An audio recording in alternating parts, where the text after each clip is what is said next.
মানুষের সবচেয়ে ভয়ঙ্কর নেশা কি জানো? সবচেয়ে ভয়ঙ্কর নেশা কারোর মায়ায় নিজেকে আটকে ফেলা। কাউকে সহজেই নিজের অভ্যাস বানিয়ে ফেলা।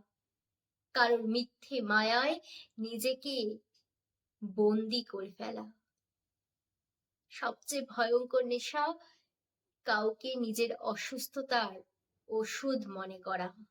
কোনো একজন মানুষ যদি মনে বাসা বেঁধে ফেলে আর সে যখন ছেড়ে চলে যায়, তখন তাকে সহজেই মন থেকে উবড়ে ফেলা যায় না।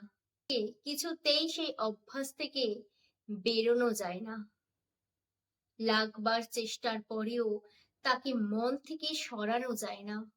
এ এক ভয়ঙ্কর তীব্র নেশা, যা মৃত্যুর আগ পর্যন্ত তাড়া করে বেড়ায়। তা এক সাংঘাতিক ভয়ঙ্কর নেশা।